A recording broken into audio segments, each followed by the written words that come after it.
Hello students, welcome to KV NCERT solution.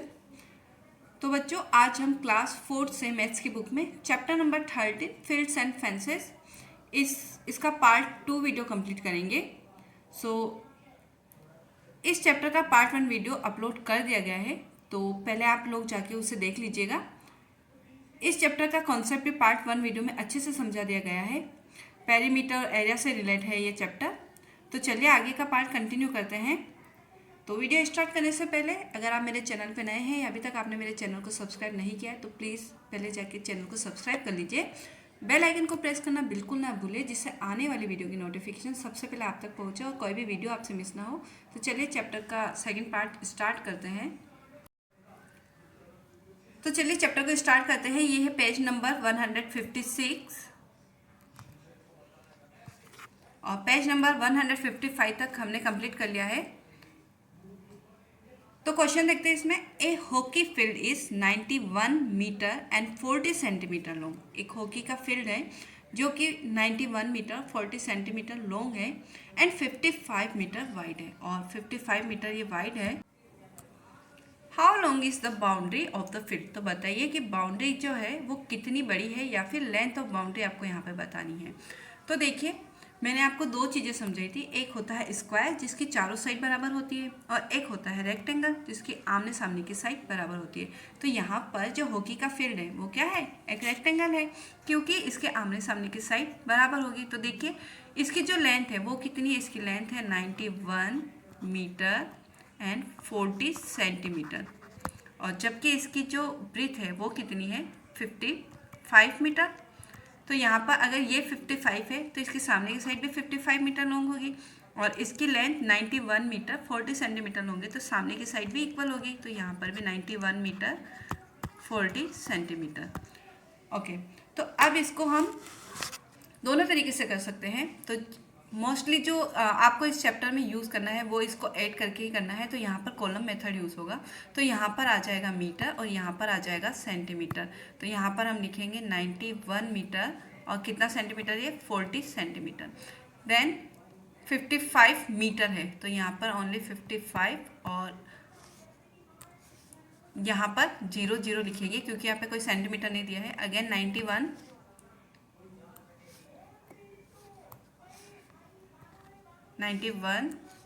40 centimetre, और यहाँ पर आएगा अगेन 55 0। अब इसको हम ऐड कर लेंगे तो ये होगा 4 + 4 8, यहाँ पर 0 ही आएगा। 5 + 1 6, 6 + 1 7, और 7 + 5 होता है 12।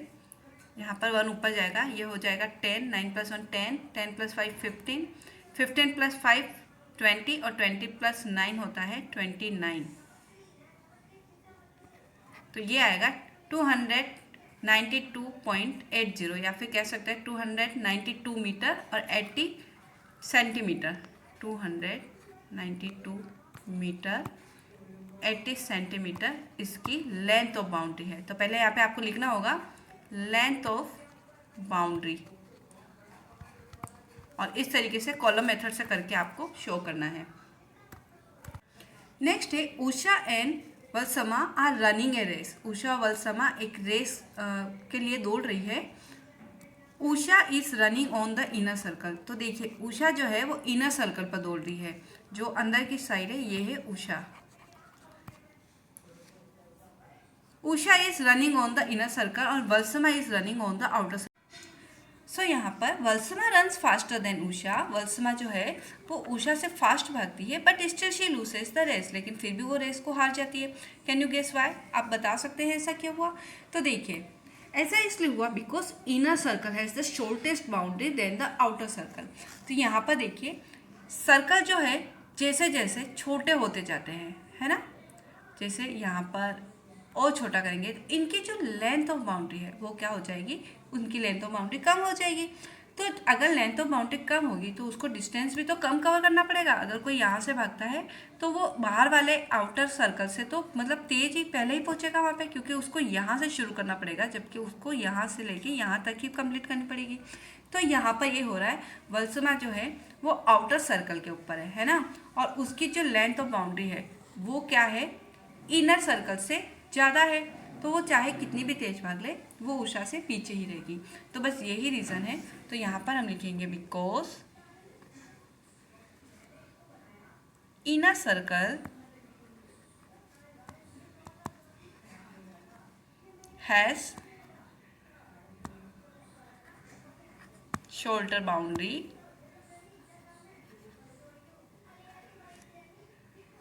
Then outer circle.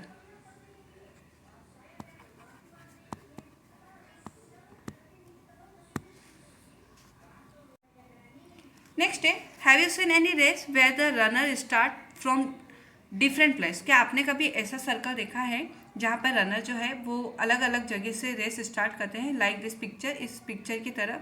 तो देखिए, हाँ हमने ऐसे देखा है, इसका आंसर होगा यस।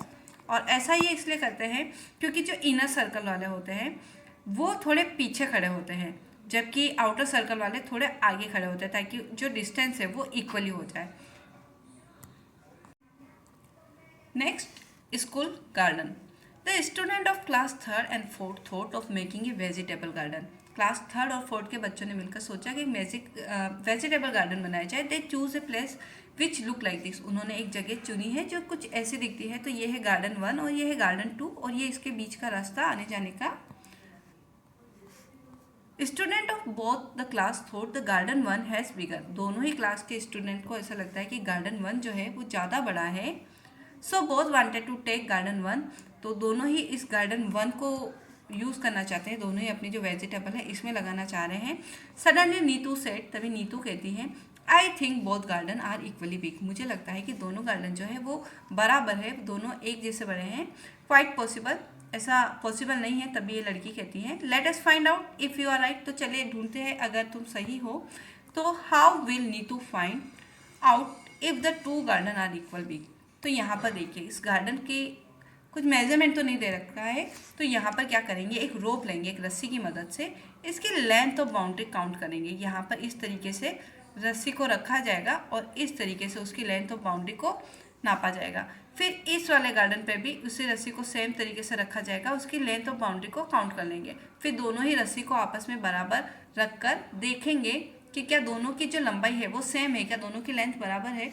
तो अगर लेंथ बराबर होगी तो क्या होगा, दोनों ही गार्डन बराबर होंगे। तो इस तरीके से नीतू जो है वो इस तरीके से फाइंड आउट करेगी।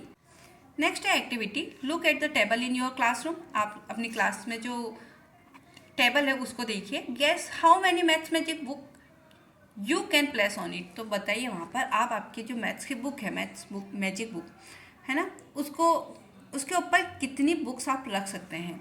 यहाँ पर हिंट दिया है, remember the book should not overlap. Books को एक दूसरे के ऊपर नहीं रखना है और do not leave gap between the books, और ना ही बीच में कोई गैप रखना है जब आप बुक्स रखेंगे। तो देखिए जैसे इस बच्चे ने यहाँ पे रखी है, बीच में कोई भी गैप नहीं है और ना ही एक दूसरे के ऊपर बुक्स रखी है। तो आप गैस करेंगे और आपने जो गैस किया है वो आपको यहाँ पर लिखना है। Then now check your guess was right. तो अब यहाँ पर चेक करना है कि आपका गैस सही था या नहीं। How many books could you place. तो यहाँ पर आप कितनी बुक्स रख सकते हैं। अब एक्चुअल में आपको बुक्स रख के देखनी है। What is the difference between your gas and the actual number of books. और यहाँ पर बताना है कि आपने कितना गैस किया था और एक्चुअल में कितनी बुक्स उसके ऊपर आ गई है। Now look for the another table. तो अब एक दूसरी टेबल को देखते हैं। Is this table bigger than the last table, yes और नो। तो पहले ये देखना है कि क्या ये टेबल उससे बड़ी है या छोटी है। तो आपको बताना है, अगर वो बड़ी हो तो यस लिखेंगे। Make a guess how many mathematic book can be kept on this table. और यहाँ पर बताना है कि अब गेस कीजिए कि इसके ऊपर कितनी बुक्स आ सकती है। तो जितना भी आप गेस करेंगे, टेबल जितना बड़ा है छोटा है उसके हिसाब से। और यहाँ पे लिखना है check if your guess was correct. और फिर आपको चेक करना है कि आपका गेस क्या सही था। How many maths magic book could you keep. और आप कितनी वहाँ पर रख सकते हैं वो रख के आपको देखनी है। The difference between the size of two table is. तो और आपको उन दोनों की टेबल की जो साइज़ है वो कितना है, मतलब कितनी बुक्स उस टेबल पे कम या ज़्यादा ही है, वो यहाँ पे बता देना है। How many maths magic book can B cover with 1 sheet of newspaper. अब ये बताना है कि कितनी मैथ्स मैजिक बुक जो न्यूज़पेपर का की शीट होती है उसको कवर करने की। Try covering your maths magic book with a half sheet of the newspaper. और फिर इसी तरीके से आपकी जो मैथ्स मैजिक बुक है वो हाफ शीट जो होती है न्यूज़पेपर की उसके ऊपर ट्राई करना है। Can you cover your book with the smaller sheet. क्या आप छोटी शीट से भी आपकी बुक को कवर कर सकते हैं। Next which is the biggest leaf in this picture. इस पिक्चर के अंदर सबसे बड़ी लीफ कौन सी है? तो बच्चों ये आप खुद से करेंगे, you have to do yourself. इसमें आपको क्या करना है कि इसके अंदर आपको सारे जो स्क्वायर है इनको काउंट कर लें। पहले जो होल स्क्वायर है उनको आप काउंट कर लेंगे, जैसे 1 2 3 4 5 एंड 6 इसमें कंप्लीट स्क्वायर है। उसके बाद में से हाफ हाफ यहाँ से लेना है कि जैसे ये ले लिया और यहाँ से ले लिया ये, तो ये मिलके हो गया 7, और फिर ये वाला पार्ट और थोड़ा पार्ट इसका ये वाला, ये मिलकर हो गया 8। इस तरीके से और आपको काउंट करना और बताना कि सबसे बड़ी लीफ कौन सी है। आगे बढ़ते हैं। Collect some leave from the garden, और कुछ लीव्स आपको गार्डन से कलेक्ट कर लेनी है। Place each of them here to this squared और स्क्वायर्ड शीट। यहाँ पर इस स्क्वायर शीट के ऊपर आपको इसको इस तरीके से रखना है। Trace out their edges and check out how many square are there in each leaf. और इसको फिर इस तरीके से आप ट्रेस करेंगे और फिर बताना है कि उसके अंदर कितने स्क्वायर कवर हुए हैं। विच इज़ द बिगेस्ट लीफ, आपको ये भी बताना है कि सबसे बड़ी लीफ कौन सी है, और which is the smallest leaf, और सबसे छोटी लीफ कौन सी है। नेक्स्ट है how many small square of size 1 centimetre are there in इस बिग बिग ग्रीन स्क्वायर। इस बड़े से बिग ग्रीन स्क्वायर के अंदर 1 सेंटीमीटर के कितने स्मॉल स्क्वायर हैं, हमको ये बताना है। तो देखिए हम रो और कॉलम मेथड का यूज़ करेंगे। तो यहाँ पे देखिए रो कितनी है टोटल, पहले तो 1 1 2 3 4 5 एंड 6। तो 6 तो रो है और कॉलम कितने हैं 1 2 3 4 5 6। 6 ही इसके कॉलम है, तो 6 इंटू 6 होता है 36। तो यहाँ पर टोटल 36 स्मॉल स्क्वायर्स है। Can you think the faster way to know the total number of small square without counting each. तो हाँ, हमने अभी करके दिखाया बिना काउंट किए। पहले हमने रो को लिखा और फिर उसको कॉलम से मल्टीप्लाई कर दिया और इससे total square number of square निकल आए हैं।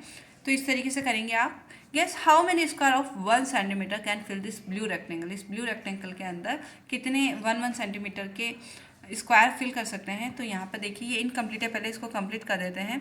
तो यहाँ से इसको इस तरीके से 3 4 5 एंड 6 1 एंड 2। तो ये पहले हम रो काउंट कर लेते हैं 1 2 3 एंड 4। टोटल 4 रो है और कॉलम कितने हैं 1 2 3 4 5 6 7 8। यहाँ पर टोटल 8 कॉलम है। तो यहाँ पर टोटल कितने हैं 32 स्क्वायर्स है, 32 squares. Write your guess here, यहाँ पे अपना गैस लिखना है। Check your guess by filling with small square, और फिर इसको काउंट करके लिखना है। Look at the picture, can you divide into 4 equal pieces. यहाँ पर एक पिक्चर दे रखी है, इसको आपको बताना है कि क्या आपको 4 इक्वल पीसेस में डिवाइड कर सकते हैं। Each piece should have the same number of square. यहाँ पर जो हर एक पीस है वो आपको should have the same number of square, same number of square दे रखे हैं। तो देखिए यहाँ पर टोटल पहले स्क्वायर कितने हैं वो देखते हैं। 1 2 3 4 5 6 7 8 9 10 11 एंड 12। तो टोटल जो है 12 स्क्वायर है और हमको इसको 4 इक्वल पीस में डिवाइड करना है। तो हम इसको डिवाइड कर देते हैं 4 से। तो ये कितना आएगा, यहाँ पर 4 को जब 12 से डिवाइड किया जाएगा तो यहाँ पर आएगा 3, यानी कि हमको 3 नंबर ऑफ स्क्वायर को पीस में रखना है ना। तो टोटल देखिए यहाँ पे कैसे करेंगे। सबसे पहले तो हम ले लेंगे 1 2 एंड 3 पीस इस तरीके से। फिर हम ले लेंगे 1 2 3 पीस यहाँ पर लेंगे। नंबर दे देते हुए 1 2 3 1 2 3। फिर हम लेंगे 1 2 3 इस तरीके से 1 2 3 और इस तरीके से 1 2 3। तो ये इस तरीके से तीन इक्वल पार्ट में ये डिस्ट्रीब्यूट हो चुके हैं इस तरीके से। Next puzzle, a house and the well. तो यहाँ पर एक पजल दे रखा है, एक हाउस और एक कुआं। Raghav has a piece of land, Raghav के पास एक जमीन का टुकड़ा है। There are 4 house in on his land and the middle there is a well. तो यहाँ पे देखिए इस लैंड के ऊपर 4 घर है और बीच में एक कुआं है। He want to divide this land equally among his 4 children, और वो इसको अपने चारों बच्चों में बराबर से बांटना चाहता है। Each should get 1 house and be able to use the well without entering the other land। और वो इस तरीके से बांटना चाहता है कि चारों बच्चों के एक एक मकान आ जाए और कुआं इस तरीके से कि कोई भी दूसरों की ज़मीन से एंटर ना करे, मतलब इस तरीके से डिवाइड करे कि खुद की ज़मीन से ही वो उस कुएँ के पास जाए। Can you help him divide the land, तो क्या मदद कर सकते हैं उस लैंड को डिवाइड करने में give different colour to each one share. ठीक है, तो हर एक में अलग अलग कलर से हमको बताना है। तो यहाँ पे देखिए 4 बच्चे हैं और चारों को यहाँ पर अलग अलग कलर से बताना है, चारों को इक्वली डिवाइड करेंगे। तो देखिए हर एक के हिस्से 4-4 स्क्वायर आएंगे, है ना। यहाँ पे स्क्वायर में दे रखा है 1 2 3 4 5 6 7 8 9 10 11 12 13 14 15 एंड 16। तो टोटल 16 स्क्वायर है ना, और 4 में इक्वल करनी है तो मतलब हर एक के हिस्से 4 स्क्वायर आएंगे।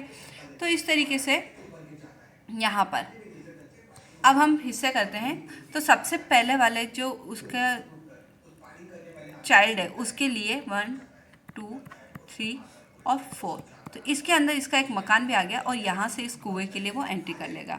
नेक्स्ट में कलर चेंज करते हैं।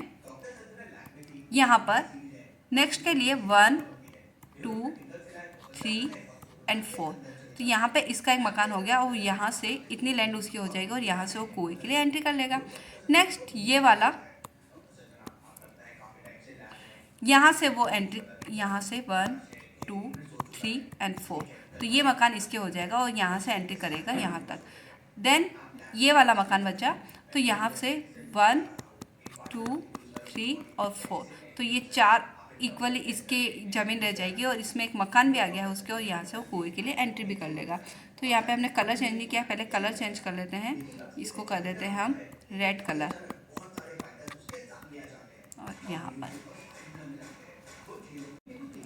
सो स्टूडेंट चैप्टर यहाँ पर होता है फिनिश।